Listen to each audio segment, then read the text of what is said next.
नमस्कार, मैं जितेंद्र चतुर्वेदी। मतांतर में आप लोगों का स्वागत है। उत्तर प्रदेश में वो हो गया जो भाजपा चाह रही थी। सवाल यह है कि आखिर में ऐसा क्या हो गया जो भाजपा के अनुकूल हो गया। तो देखिए, समाजवादी पार्टी का जो गठबंधन है, उस गठबंधन में भयानक सिरफुटौल हो गई, और या ये कहा जाए कि गठबंधन टूट फूट गया। कुछ लोग तो कुछ अलग हो गए हैं और कुछ अलग होने के संकेत देख रहे हैं। अब उसमें सवाल ये उठता है कि क्यों टूट फूट हुई, एक, और दूसरा उससे भाजपा पर क्या असर पड़ने वाला है। ये इन दो मसलों पर हम लोग बात करेंगे। तो पहले तो टूट फूट पर आ जाते हैं और फिर आएंगे कि दरअसल भाजपा पर क्या असर पड़ेगा, खास तौर से 2024 के लोकसभा चुनाव को देखते हुए। तो अब हम पहले टूट फूट पर ही आ जाते हैं। देखिए, हुआ क्या कि एमएलसी का भी चुनाव हो रहा है, आप लोग जान ही रहे हैं, और उपचुनाव भी चल रहा है। उत्तर प्रदेश में होना है, आजमगढ़ और रामपुर में। एमएलसी के चुनाव में इनके जो गठबंधन के दो सहयोगी हैं, उनको बड़ी आशा थी। एक ओम प्रकाश राजभर और दूसरा केशवदेव मौर्य। केशवदेव मौर्य को लग रहा था कि साहब हमको जो है टिकट मिलेगा एमएलसी का, मिला नहीं, तो वो भड़क गए और उन्होंने कहा कि साहब ये चाटुकारों से घिरे हुए हैं, इनके जो सुरक्षा कर्मी वो पैसा लेकर अखिलेश यादव से मिलने देते हैं, अखिलेश यादव को कोई समझ नहीं है। ये तमाम बातें केशवदेव मौर्य ने कही और उन्होंने कहा कि इनके साथ मौर्य वोट है, लेकिन फिर भी ये चाटुकारों की बात सुनते हैं और इन्होंने मतलब इनको टिकट नहीं दिया, तो नाराज हो गए।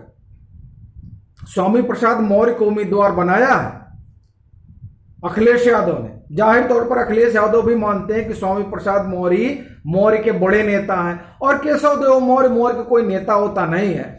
अगर वो नेता होते तो वो जो तीसरा चरण वाला मसला है, इटावा वाला उनका इलाका है, मैनपुरी वाला जो इलाका है, उस इलाके में कम से कम समाजवादी पार्टी तो बेहतर करती, या बुंदेलखंड वाला जो इलाका है, तो उनको लग गया कि नहीं, केशवदेव मौर्य तो अब दगे कारतूस है, तो इनको लेकर चलने कोई मतलब नहीं है। सो उन्होंने टिकट नहीं दिया और केशवदेव मौर्य भड़क गए और उन्होंने कहा हम गठबंधन तोड़ रहे हैं। यहां तक तो ठीक है, लेकिन ओम प्रकाश राजभर का भड़कना अखिलेश यादव को बड़ा भारी पड़ेगा।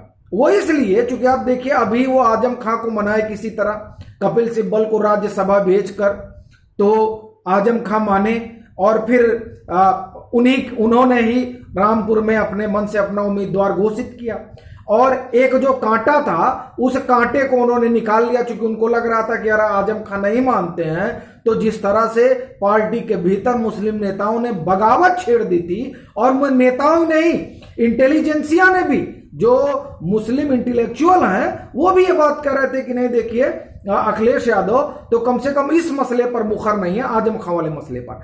तो बड़ी किरकिरी हुई थी और डर इस बात का था कि वोट खिसक जाएगा, पर उसको उन्होंने किसी तरह से संभाल लिया और डैमेज कंट्रोल कर लिया। लेकिन अब ओम प्रकाश राजभर वाला जो मसला है वो भी कम नहीं है।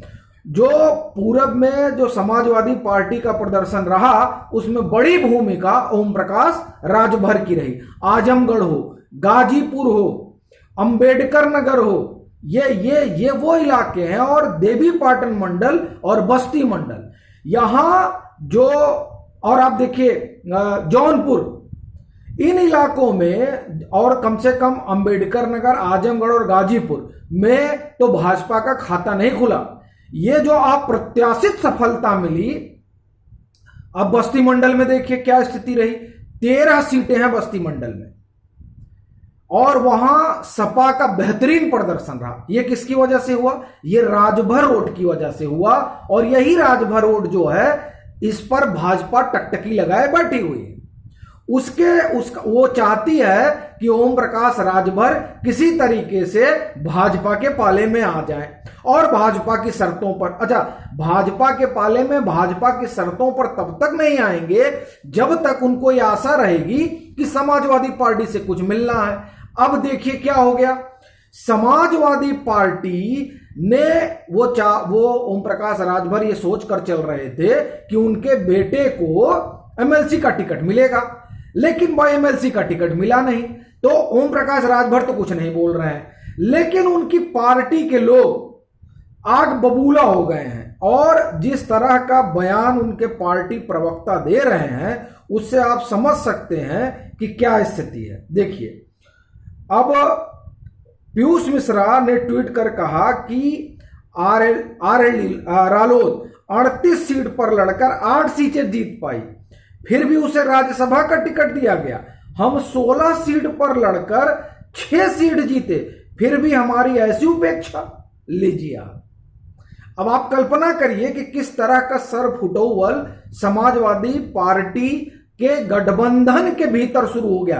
परिवार में तो सरफुटौवल था, अब पार्टी और गठबंधन में सरफुटौवल शुरू हो गया। और ये ध्यान रखिएगा कि ये जो 35% वोट मिला है समाजवादी पार्टी को, उसमें बड़ी भूमिका ओम प्रकाश राजभर की भी रही है।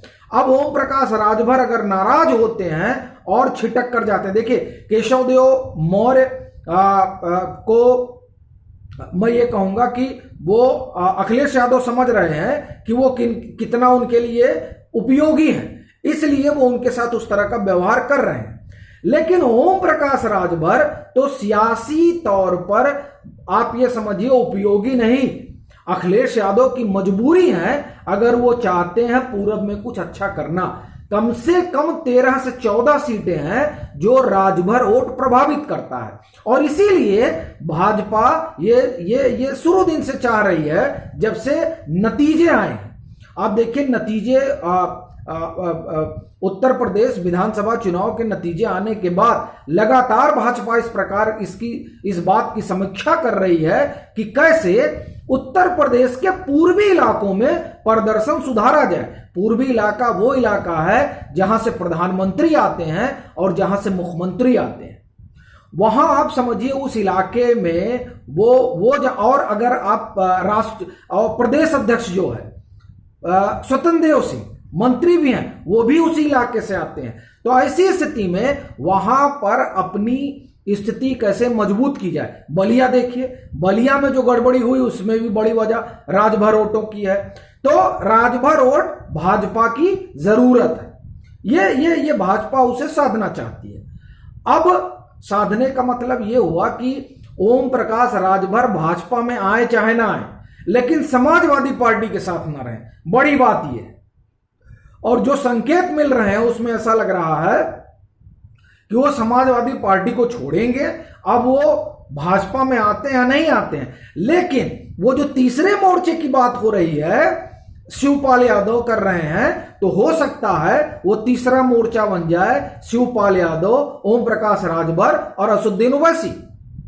तो इस तरीके से समाजवादी पार्टी फिर निढाल हो जाएगी। तो ये जो घटनाक्रम है, ये घटनाक्रम इस लिहाज से अगर देखें तो उत्तर प्रदेश की सियासत में ये एक नया बदलाव नजर आ रहा है। और अगर ये बदलाव ऐसे होता है तो समाजवादी पार्टी के लिए 2024 का चुनाव वो भी पूरब में टेढ़ी खीर साबित होगा। और अभी आजमगढ़ का चुनाव है, ओम प्रकाश राजभर जो है धर्मेंद्र यादव के लिए आजमगढ़ में प्रचार कर रहे हैं।